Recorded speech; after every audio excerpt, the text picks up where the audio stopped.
proper content of today, I just want to tell you a bit more about the FEN Demo Hour, because as Nick said, this is a format that we are having been having doing for 1.5 years now. We started in 2023.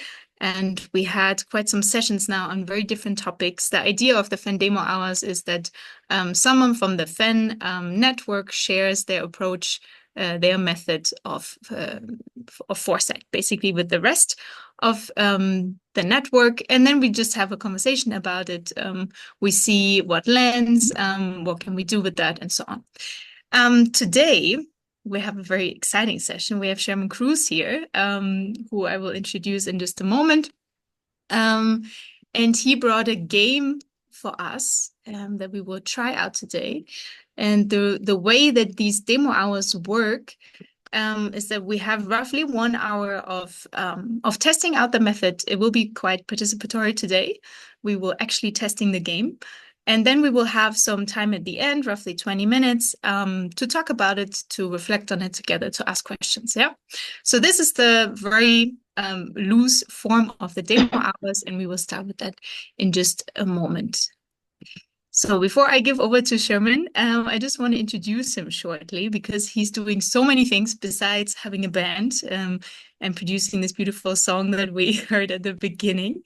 He's also the founder and executive director of the Center for Engaged Foresight. He is the Philippines node of the Millennium project, very closely connected to the FEN network as well. He's the UNESCO chair of the Anticipatory Governments and Regenerative Cities, and the founder of the Global South Futures community. So I think there are more things to mention about you, but I think for today, that will be enough. And you develop the Dreams and Disruption game that we will test in just a moment. There's also Nicole with us, who's going to help you today. And we are very happy that you're here. Stage is yours. Thank you very much, Lena, for that kind introduction, and Nick as well, and of course, colleagues from all over the world. Thank you for joining us today. And as mentioned by Lena, we will be playing the Dreams and Disruption game in a couple of minutes. But let me just quickly, say something about the game before anything else. So, okay, let me put that in a presentation mode. So, conceptualized in 2019, and the conceptualization actually when we tried to together in a workshop with a number of colleagues in Asia, explore and question some of the assumptions that we had about futures thinking and foresight. And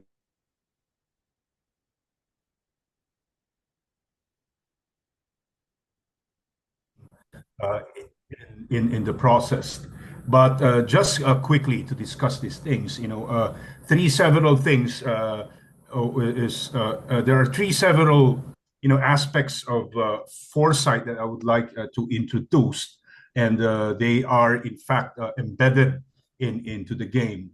One is of course randomness, right? This has always been one of the primary questions that I had when I started conceptualizing the game and testing this with friends and among other things. And then, in fact, in the 200 games that we played since 2019 all over the world in different contexts, from the military, journalists, environmentalists, futurists, planners, among other things, the question of randomness always come up when we play the game.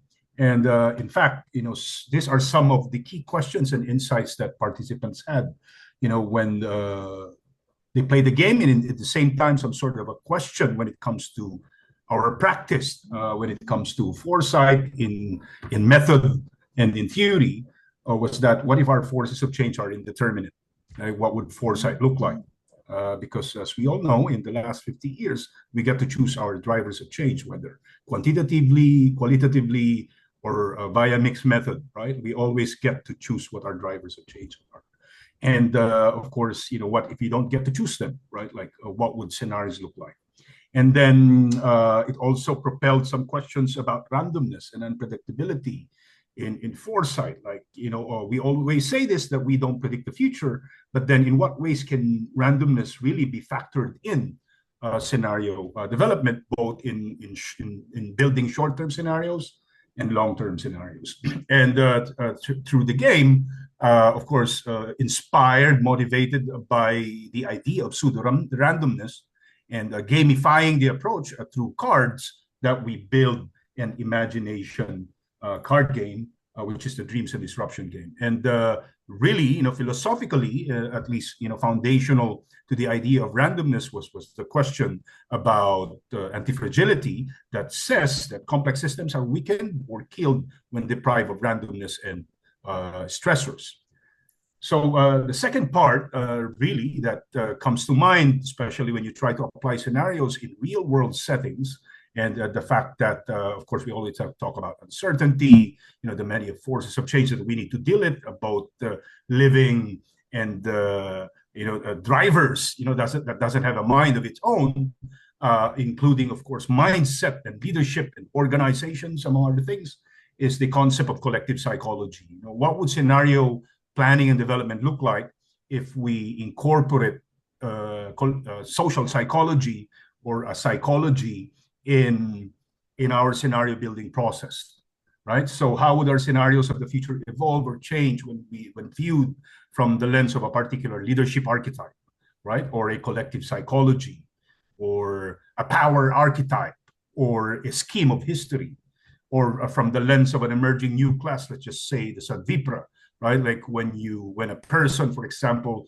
or a particular social psychology gets to fuse and merge, the idea of service, the idea of protection, the idea of wealth generation, and idea generation, in one social movement or a leadership archetype, right? What would it mean, for scenarios to evolve, when suddenly, for example, a general, gets to read your scenarios, and what probably could be the innovations or strategies, that they might be able to come up with the scenarios that you just, for example, shared with a particular leadership archetype or mindset.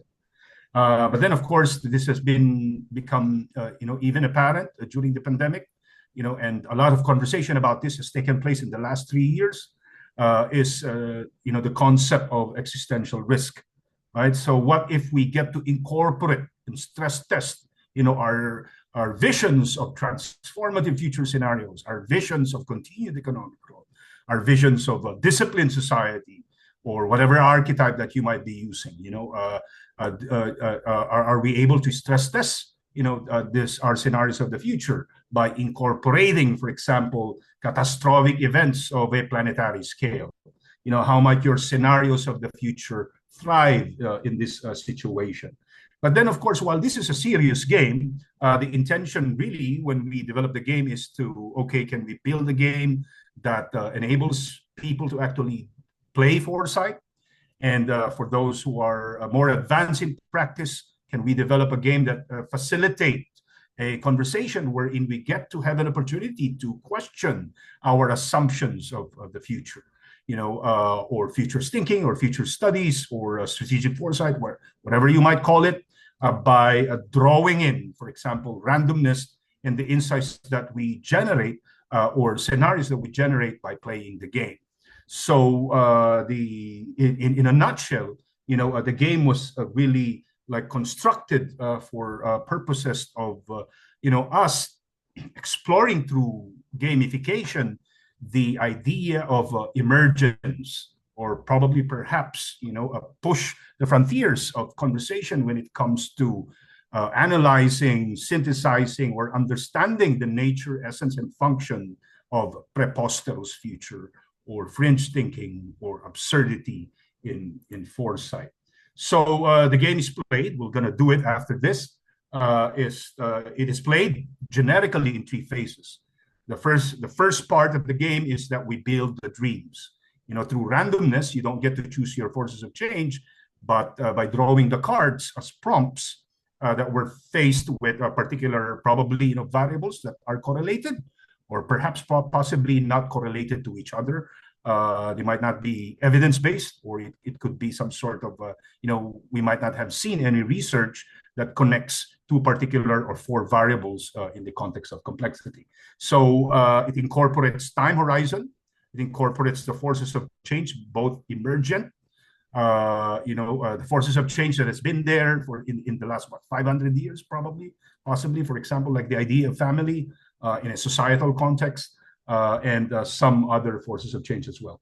And then once we get to imagine, our alternative future worlds, using the cards that we've drawn by playing it, is to imagine, how would the scenarios evolve when, if this is seen, or perhaps seen from the perspective, or perhaps embarking from a particular way of knowing of, how might your scenario evolve if a capitalist suddenly takes on your scenario? How would it change, right? What if the mindset is a military, the dominant mindset or societal mindset is a labor one, or a capitalist, or a military, or an intellectual, whatever that might be, the group, can actually define that for them. And the last but not the least are the existential risk and threats. What if suddenly you have man-made disruptions, disrupting the way you perceive the future.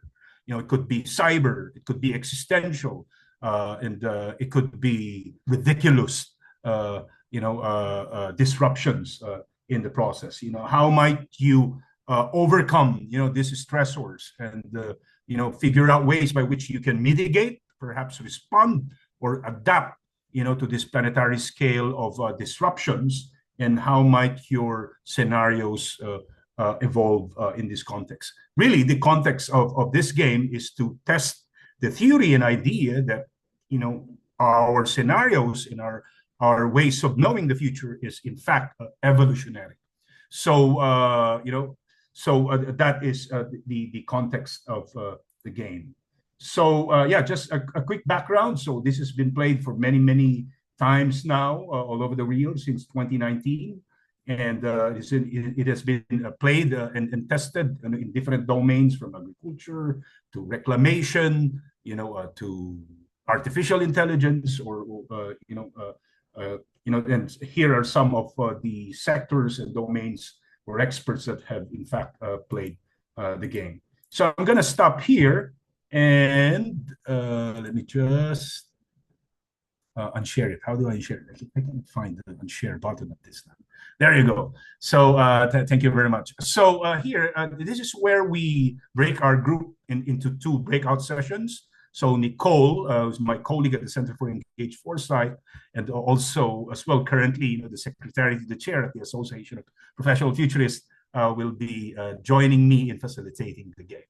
So back to you, Lena. So are we ready, right? To break the group into two sessions. And Nicole, if you could kindly share the link of the Miro board before we get into the breakouts. So we have, roughly around 31 people here, including us. So let's just divide that equally, perhaps. Yeah. Right. So breakout rooms are ready. Nick and myself, we will be joining as well. So I think we can open them already. We have roughly, you said 20 minutes? Yes. Good. Okay. So it will be rapid fire, right? Yeah. Great. Then let's go.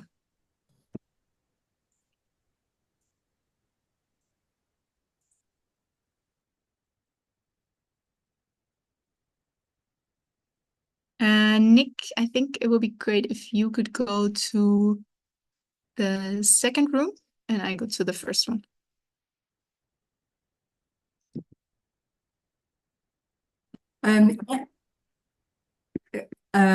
My question was when to use the game, which is really powerful, with policymakers, and how to engage them in it so that they don't see it as frivolous, or they don't kind of run for the hills, because quite often they're very much immersed in situations, or humanitarians, who are helping policymakers make decisions, like in UN spaces, this can be overwhelming because they're dealing with the reality on the ground. So how do we put this in context so it doesn't freak people out as something frivolous? Yeah, as I mentioned, one is you have to play it with context and set the expectations, right? So from at the outset, right? Like for example, several of my clients who are policymakers wanted to have a conversation about the future of reclamation, for example. So before we play the dreams and disruption games, most of the variables in the game are applicable anyway, regardless of what that might be. So we play the game with reclamation in mind. So you can actually like make it even more specific and scope it like what specific aspect of reclamation do we want to have a conversation about.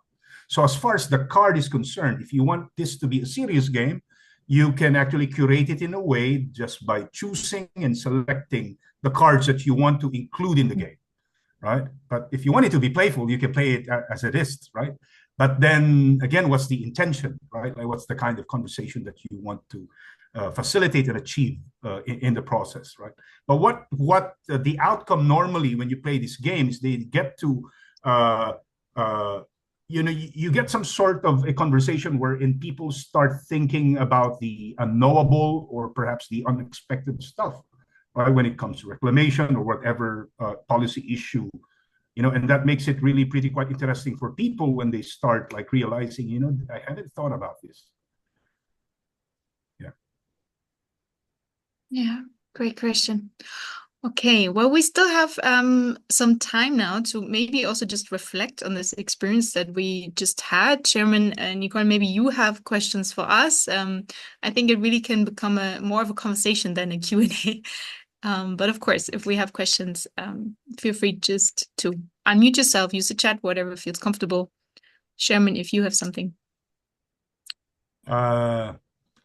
Luca. Perhaps probably some ideas or insights from our friends here, right? Like Nicole as well. You have some ideas, Nicole, that you would like to let us know? Yes, we did everything very rapidly in our group. So we had to rapid fire breeze through each of the phases, and people in the group brought up that perhaps when we have more time to play the game, it's more of a consensus building exercise, and you get people to agree with one another instead of people just connecting their ideas or introducing new ideas that are not part of the story already. So it depends really. They were asking how much time should they allot for this game, and I shared that we've done it with good results, spending 20 minutes for each of the phases, especially if you're working with a group of people who have little to no background in foresight, because it may take more time for them to be comfortable with the idea of thinking about the future and sharing their ideas, and the relationships that they may have with the people in their group that they are playing with may also affect how comfortable they are with sharing. Because, for example, if you draw the card for the weird future and you're working with your boss or with your teammates and you don't want to sound too eager, or you might feel embarrassed about sharing, that also plays a part in the kind of outcomes that you get. And somebody else also asked a question if they could request a copy of the Miro board. And I told them, Sherman, that yes, we do. We can generate a blank Miro board for them to use. We just ask that you share the results with the team so that we can try and make sense of all the stories and narratives that people are able to make using the Dreams and Disruptions game. Yeah, as Nicole mentioned, facilitation is key, really, right? So, it depends on the invitation that you have. Is it 20 minutes, 30 minutes, 40 minutes, an hour, 2 hours, or 3 hours? Up to you. Facilitation is key, really. Yeah. Yeah. Wow, they were already okay. I think Lucas, you have the hand up in your image. Is that a hand up? Yeah. Thank you. Sherman, sorry, you may have said that in the introduction, but I had to deal with a wild card because storm is coming at my place and I had to save the laundry. So maybe you talk about it, like how does this end? How does this exercise end? What are the options for the end product, so to say? Just a vision of a future or some kind of a roadmap or some kind of recommendations? What are your experience from running this game for so many times already? And the second question is, you may be familiar with a scenario exploration system developed by the Joint Research Center of the European Commission. How does do these two systems or games, serious games, relate to each other? Yes, the first one is that it begins and ends with the intention that you have even before you play the game, right? So the end game is always informed by the intention that you have. So, for example, the intention is for futures literacy's sake. So you play it for purposes of futures literacy. So, but then, of course, if you want to play it with a specific thing in mind, like, for example, innovation or strategy, whatever that might be, and then you play it with context, right? So that when people think about, whatever, a type of archetypes or elements of the cards that they're dealt with, the contextual reality is, the context by which they play, in fact, the game. So that's the outcome of it, right? And then, of course, what I normally do is that, I get all of this information and I write a report, right? So in that report, of course, using as well, you can play this with artificial intelligence, right? Like your OpenAI or whatever AI that you're using to help you, in fact, weave the scenario story or do a little bit of research to put more context in a post-game scenario. In fact, the game that we're playing currently in China is that we play this with AI, right? So three ways by which you can play it. You play it with humans, you play it with AI, or you play with both. And then you write the report through the scenarios and the report, reflect on it. What kind of questions would you like to ask now as far as you want to apply this for what corporates or policy, among other things? I think as far as policymakers are concerned, the questions that we generate out of the game is far more important than the scenario they in fact building, right? So it's some sort of a prompt for further conversation, in different domains. Yes. Yeah, great question. We have some questions in the chat. There was one by Mara. How many cards per phase? Yes, it depends. Like, so if you have participants who haven't heard anything about Foresight yet, or they're still learning about Foresight, like kids, students, or teachers, whoever they might be, you can actually like just have one forces of change, right? A single driver scenario. Could be double driver, just two. If for more advanced practitioners, you can put 3, 4, or 5, or 6, right? And I'm talking about in the overall from which choosing. I'd like to see all the cards, to understand what kind of things I could build. Okay. Yeah. So since this is just a replication of the physical card game, so we only have like around 54 cards. Right, so we just replicated in the digital version or the Miro version, right? But if you want to make this more complex, like build, for example, an application about this game, you can put all of the drivers that you want. Yeah, it could be thousands, right? It's random anyway, so yeah. Doesn't matter. Great. Okay. Elaine, I see your comment in the chat. Maybe let's take Paula first, yeah, and then. Paula, you have your hands up. Thank you. I'm sorry, I'm a little late to the game, literally. But I was fascinated by what you were saying in the group, Sherman. How long are you running this experiment? You might have already answered that, so my apologies up front. You mean how long for each game, or? No. I mean, you're offering the opportunity to obtain a copy of the virtualized game, the Moreau board game. I'm assuming not the actual physical cards. And how long are you extending that invitation? When I say experiment, I mean in the invitation for people to obtain a copy of this game and then practice it with their local communities or organizations or policymakers or AI. whoever the target audience is. I'm interested in doing so with some NGOs that are working on SDG related issues in their communities. So actual implication. Yeah, for this network, for the Foresight Europe Network, and you folks who are here today, like a month. Okay. Yeah. Are you planning on extending it beyond that and posting it to your website permanently? We will see about that, right? Like we'll cross the bridge when we get there. So if we get a good, response or sharing of the information, and okay, some sort of. And one last question. Do you have like a preliminary report or a guideline or sorry, there's a specific word for what I'm thinking of. Instruction? Anyway, some sort of, kind of like instruction, but I'm just wondering if having played this before, if you have the results of a preliminary findings as a guideline or an instructional piece or a case study that people can read ahead of time, so that they can. Yes. Yeah. So Nicole just shared the website for the Dreams and Disruptions. Okay. Case studies are there, the guides are there, everything that you need to help Excellent. you out. Everything is there. Yeah. And Thank you very much.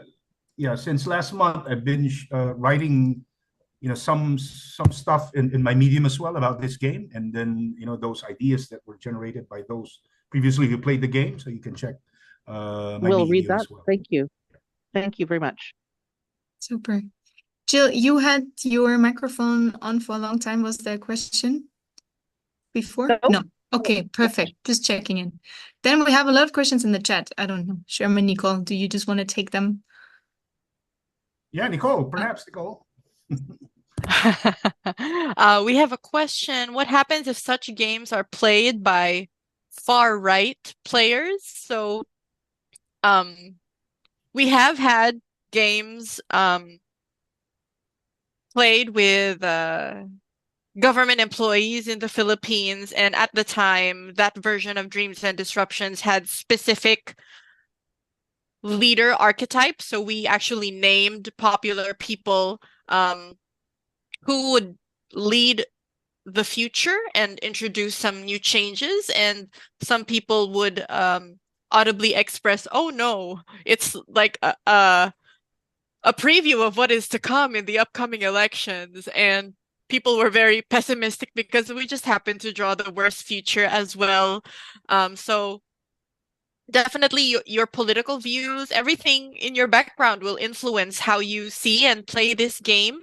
We have not made it a point to specifically play with a group of far-right players.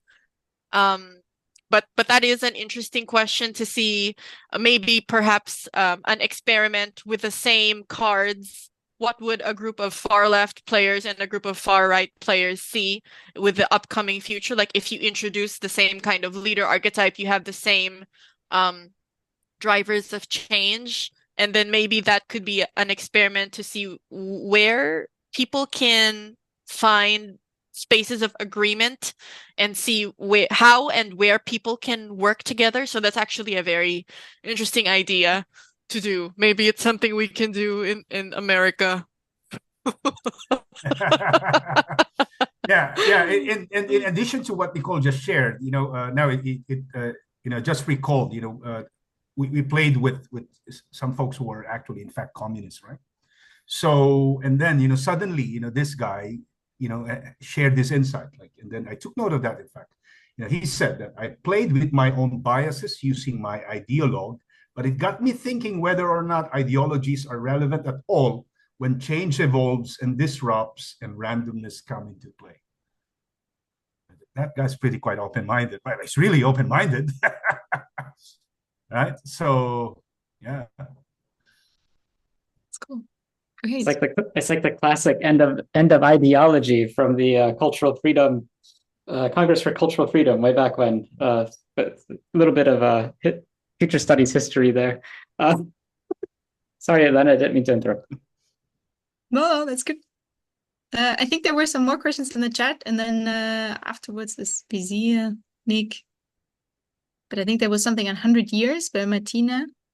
Yeah, why 100 years? Would it be easier to make people act with shorter time? So the other card options for time horizons are actually a decade from now, so 10 years, and then a generation from now, which would be around 30 years. So those are more of the shorter to medium term. Introducing the 100-year option just gives people more creative freedom, and the future and the past holds them back much less than if they were thinking of something short term, because then they start to think about, is this something actually possible? And we try not to let people get hung up about possibility and probability when playing the game. Just let your imagination run free. But if you want specific outcomes, like if you're going to be using this game to help a group of people strategize or do some planning in their organization, definitely modify the game to suit your needs. So use the cards that will serve your purposes of playing the game. Thank you. Yeah. In fact, about time horizon, we had a game last month, and it led to a conversation about whether or not time horizons are relevant really when we talk about futures and foresight, right? And the exploration was yes and no. Yes, and this is pretty quite hard for people, like, for example, in a weird future scenario, and you have a time horizon of 10 years, right? And then you have a conversation about really what exactly is impossibility, really, right? Then you get to realize about, okay, there might be some levels of impossibilities here, because the impossibilities that you can think about in the next 100 years will definitely be different when you think of it in the context of the next 10 years. Right? And it's pretty quite hard for people to imagine weird future scenario in a 10-year context, right? So it brings a lot of conversation about time horizons, right? 10 years, 10, 30, 50, whatever that might be, right? Yeah, and then it gives you some sort of an insight about time in the way we do foresight. Mm-hmm. Mm-hmm. Yeah, it's an interesting topic that I think continuously pops up in my work as well, to what extent time horizon is even useful, right? And if people can imagine 100 years from now, like, at all. But yeah, it's like, just responding to the time horizon thing, like, it comes up in my own practice as well. And I think what I've come to conclude is that it's a heuristic. I mean, it only is. It's just a tool for thinking. It's a scaffolding. It's a prompt. All of it's imaginary. We don't know what's going to happen in 1 year. So like this is like I mean, like, pandemic time kind of showed that, right? I was like making a project plan for arranging travel, and all of a sudden everybody's like, I can't travel. I'm like, why not? Like, because there's something going on in Italy. Like, what? Like, you don't. So like, in the end, it ends up being like a prompt, a scaffolding, a way to like help people move more or less. But at the same time, it can like be part of the context, right? So like Sherman, and I suppose everybody here has had the situation where it's like, well, your client or your host or whoever is really, really interested in like what's going to happen in a medium-term time frame, because that's how their planning works, or blah blah blah. So then you end up having to do it. But as you like close into like the closer and closer times, people are like less willing to take daring leaps, like, oh, well, we could never have EV infrastructure installed across America by 2025. It's like, why not? Or like, I was seeing an event in an oil wealthy nation that I won't name, and students came up with like a time horizon of 2060 for like a complete like carbon neutral, de-oiled, no more fossil fuel type world. And like, this is a wealthy nation. Why not next year? Come on, like, the technology's here. So I think that time horizons are the sort of flexy stuff. And yeah, I don't know if anybody else has anything else I want to talk about time horizon. I have another point too, but I don't want to take up all the time. Yeah, and just quickly, two things that I learned, right, like about this time horizon and the other elements that we do foresight incorporate, randomness in the way we do things is that, two insights I would like to share. One from a participant that I played with who's based in Europe as well, was, he started to question about whether or not our perceptions are in fact superficial, right? Because when he played the game, he realized that, he felt that the game exposed his borders of imagination, right? Especially when you're faced with uncorrelated forces of change that we deem non-essential, right, in the way we do foresight today, right? So it forced him to really reimagine foresight as well, right? Because suddenly, he started thinking about really what exactly is imagination, right? So, yeah. And as far as I'm concerned, over the years of playing the game, is that I also, suddenly realized that, every portrayal of the future is temporary, right? Regardless of the foresight methods, framework, among other things, right? Everything is temporary. The way we imagine the future are all fleeting truths. They are never perpetual nor infinite, because in the first place, right, our intention is not to predict it. So especially when you get to like imagine things as far as the future is concerned, everything that when we think about the future, regardless of whatever that might be, especially when it comes to like, pushing further forward, like 50 or 100 years. Yeah. Our imaginations about the future really are fleeting truths. They are temporarily true. That's a nice metaphor, fleeting truths. Yeah. I think that depends anyway, because the time horizon surely affects this perception that everything, fades, because it's not really true. I mean, it could happen, but it could not. But if you think about 5 years, even if the change is so rapid, I mean, we should keep some drivers and archetypes and so forth in 5 to 10 years. I mean, 10 years is the start for future studies. So, I mean, there should be some traces if we take 10 years as a horizon. If we go to 20 to 30, maybe we could see some fading traces of some stuff we're talking about today. But this is very interesting anyway, the perception of time and how we imagine the future. People talk about megatrends, trends that affect us that have been affecting us for a long time and will still in the future. For how long? I mean, for how long will they be megatrends affecting us? I mean, 10 years? Maybe in 5 years, we will say that our starting time will be 20 years, because the change is so rapid that 10 years is already close to our perception. So, I mean, it's an evolving matter. But thank you. I mean, it's interesting. Yeah. Good general conversation on horizon. I think that will always come up in all processes and all methods. I just want to look to the chat. There's some great feedback from Eckhart and from Bizia. I think Bizia, you also have a thought, a feedback. Thank you, Lena. Nicholas, Sherman, Nicole, Moura, it's so great to be, and several other friends. Hello. I first want to get to the question that Elaine raised on using how can we engage extreme right wing into the game. There's the field of countering violent extremism, countering radicalization. So at one level, they are engaged, whether it's the prison population or at-risk youth. So it goes both for left wing and right wing, and any form of extremism. So in that regards, it's going to open up a conversation. And we also have a social psychology PhD, and I think Moura should provide more feedback on that. My comment is thank you to Nicole, Sherman, and the D&D crew, because I took part in several tabletop exercises, not in the preparation, but it is very exhaustive work. Several writers, and one way or another, it will lead to a tunnel vision. Whereas this is quite like I Ching. So, it's really cannot be controlled by any individual unless intended.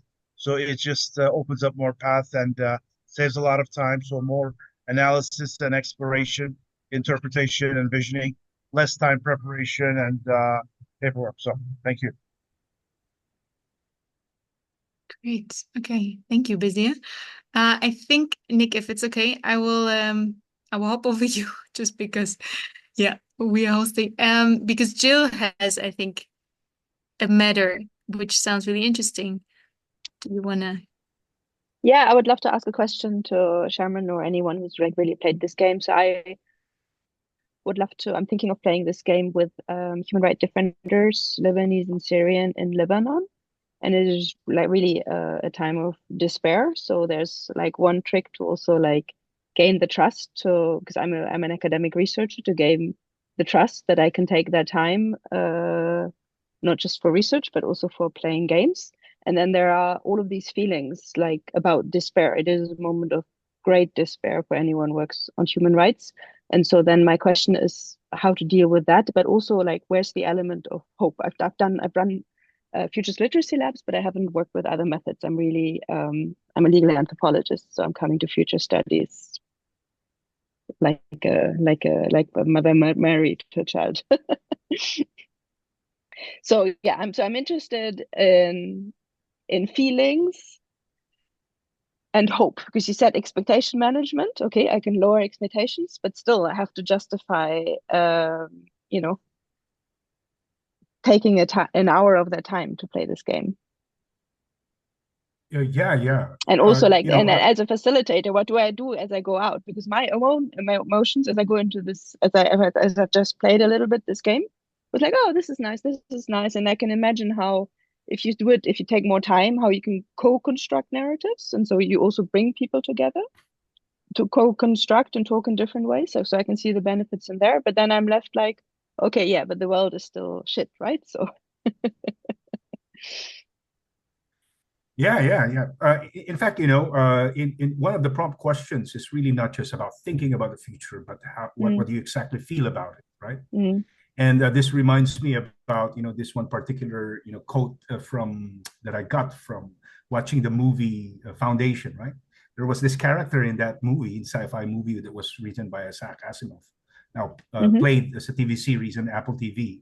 Is that I think I can feel the future, right? So by playing this game, you can actually like facilitate the conversation, in the context of feeling, because really when we talk about the future, like while I said that our visions or imaginations about the futures are only fleeting truths, but when we get to have a conversation about the preferable futures, right, that value judgments emerges, right? The people start to think about the values that they hold on to, right? And this depends on where you're at, right? Like your culture, your geography, your gender, and so forth and so on, that comes into play when we think about the preferable future, right? And of course, it becomes a question. Sometimes when we think about this imagined future and they are not pretty quite evident in the pattern, we just thought about it when we were playing the game. And then you start to think about the ethics of it, right? And then you start to think about the other implications and consequences of, for example, using deep fake technology for therapeutic purposes, right? What do you feel about that, right? So yeah, you can actually like facilitate a conversation about feeling as well, right? Yeah, and in fact, this was shared by Mara a moment ago about those kinds of stuff, like the next 10 years, among other things, for planning strategy, among other things. This really is about a conversation of value judgment, right? Like, what is our preferred future? And it becomes a conversation about values. And when you have a conversation about the value that you want to amplify in a particular future scenario, that's where, whether you're an optimist, pessimist, where you stand up, becomes an issue of hope and despair, right? Yeah. Yeah, and in the human rights sector, that's very clear. I mean, we have the norms, and then we have reality, and the gap is enormous. Right. Yeah. Massini used to say that we should really, really focus on project scenarios, like, putting together both the imagination and what could be the worst, the best, and so forth, and do something with it. So I think that anytime we do, some future exercise, we should try to, push for it. Like, you can address the despair by saying, okay, what can we do? if this is bad. Or there are also good things. Let's use them to face the bad. I mean, that's in very simply said, well, how we can use future studies. I mean, to plan, to do something. Yeah, that's why we try to imagine it. Yeah, yeah. And just to add, Mara, now it reminded me of one participant that I had in the university, right? Like, Sherman, I am an incorrigible optimist, and I'm faced with card that, I'm faced with a worse future card, right? And then her experience that she couldn't take it because she's just too optimistic, right? She just can't think about the worst future scenario. She just can't, and I wasn't surprised. There are people like that, right? Like they just don't want to put themselves into a situation wherein they start imagining. But then she was listening, she was observing. And then after the game, she started sharing with us like about, the necessity of imagining worst future scenario. And perhaps the urgency of it, right? Yeah. It is necessary for us to learn about these things. Right? So another thing we discussed during one of the many World Futures Day was to, the idea, the proposal to put together this kind of people, different people, the pessimists, the positive people, the planner, and so forth, so that we could gain from all of them, because we need this, different perception of the futures, because these things could happen and we could plan different things. So putting, their way of seeing things together in, imagining and planning and so forth could help us seeing things we don't see. The optimist is too optimistic, the pessimist is too pessimistic and so forth. The planner plans without imagining different things, so maybe we could put them together in our groups, imagining, the futures, the scenarios.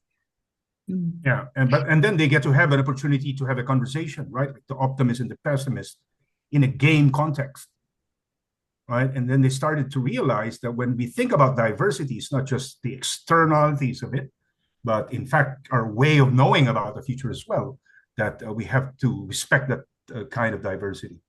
But hopefully by playing the game, we get to understand that, okay, this might be the best possible way for us to actually communicate and, about preferabilities anyway, right? Like, the pessimist would definitely have some, different way of preferring things than an optimist, right? But then in the greater scheme of things is that we're trying to figure out ways by which we can actually like thrive or survive in disruption scenarios, right? Whatever that might be. So, and here's one thing, like insight that I had when I played this game in Vietnam with young people, right? So they played the game, and you know what the insight was in that particular group? Like, was that the future is where the heart is. Right? Talking about feeling, right? And I was like, wow, really, this is good. This is good stuff. The insight from these young people was that the future is where the heart is. And then I think when you get that kind of insight, it builds some sort of agency, right? The emotional aspect of it. Yeah, that is also connecting to Elaine's comment in the chat on giving people a voice and an agency, through these activities. Yeah, great. The future is where the heart is. Okay, I need to let that sink a bit. Okay, great. I think we're almost at the end of today's demo hour. It was extremely curious and imagination opening, if that's something you say, I think, to play this game. Thank you so much, Nicole and Sherman, to bring this into the demo hour format. I think the discussion was very rich. There are so many different applications for it. It's great to see that as well, from policy to humanitarian field. I think we have your website in the chat multiple times. If not, I think you can find both of you on LinkedIn as well, I'm sure. So reach out for more questions. There will be this recording that we will upload. Mara's helping us with that and reminding us steadily about that. Very good. So yeah, I think that's all. Nick, you posted as well the new link, right? For people to sign up. That's somewhere as well in the chat. And what else did I forget? I was going to point out that if this was inspiring to you and you could imagine yourself making a demo hour, we would welcome you to volunteer. This is a format that allows you to share something that you're working on or interested in, or an approach that you're really developing, and get expert feedback from your peers. And so, yes, and I know that a few of you have actually reached out to me. Jill, we will talk about doing this. So we need to continue. But yes, just if this was inspiring, you could imagine yourself doing it as well. We welcome you. We take anything can come here. It can be a game. It can be a quantitative method that you're really, really good at. We're really interested in everything. Thank you.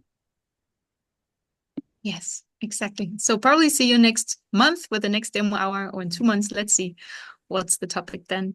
And reshare the link of the membership. Yes, I think we can do that easily. Yeah.